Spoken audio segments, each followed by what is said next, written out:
একটা যুদ্ধ থেকে ফেরার পথে মরুভূমির মাঝখানে সেনাবাহিনীকে থামিয়ে আল্লাহর হাবিব সাল্লাল্লাহু আলাইহি ওয়া আলিহি ওয়াসাল্লাম বিশ্রামের ঘোষণা দিলেন যে তোমরা একটু বিশ্রাম নাও। তো উনি একটা গাছের নিচে বিশ্রামের জন্য গেলেন এবং সেখানে গাছের ডালে ওনার তলোয়ারটা ঝুলিয়ে রাখলেন, ঝুলিয়ে বিশ্রাম নিতে লাগলেন, ঘুমিয়ে পড়লেন। হঠাৎ এক বেদুইন এসে রাসূল সাল্লাল্লাহু আলাইহি ওয়াসাল্লামের এই কোষবদ্ধ তলোয়ারটা কোষমুক্ত করে এরকম হাতে নিল। রাসূল সাল্লাল্লাহু আলাইহি ওয়াসাল্লাম ঘুম থেকে জেগে উঠলেন। এবার বেদুইন বলতে আরম্ভ করলো, এই মুহাম্মদ, তোমাকে এবার কে বাঁচাবে বলো, এই তো আমার হাতে তলোয়ার। সাথে সাথেই আল্লাহর হাবিব সাল্লাল্লাহু আলাইহি ওয়া আলিহি ওয়াসাল্লাম উনি উত্তরে বললেন আল্লাহ।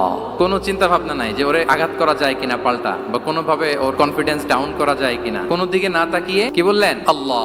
সব সময় তিনি আল্লাহ কেন্দ্রিক ছিলেন। গায়ে সাউরে যখন আল্লাহ রাসূল সাল্লাল্লাহু আলাইহি ওয়াসাল্লাম এবং আবু বকর রাদিয়াল্লাহু তাআলা আনহু ওনারা আশ্রয় নিয়েছিলেন রাত্রিবেলায়, কুরাইশরা যখন খুঁজতেছিল, আবু বকর রাদিয়াল্লাহু তাআলা আনহু বলেন যে কুরাইশদের পা দেখা যাচ্ছে, ওরা যে হেঁটে যাচ্ছে, একটু উকি মারলে আমাদেরকে দেখা যায়। রাসূল সাল্লাল্লাহু আলাইহি ওয়াসাল্লাম আবু বকর রাদিয়াল্লাহু তাআলা আনহুকে বলেন যে আবু বকর, চিন্তা করো না, লা তাহসান ইন্নাল্লাহা মা'ানা। আবু বকর, চিন্তা করো না, আল্লাহ আমাদের সাথে আছেন। সুবহানাল্লাহ।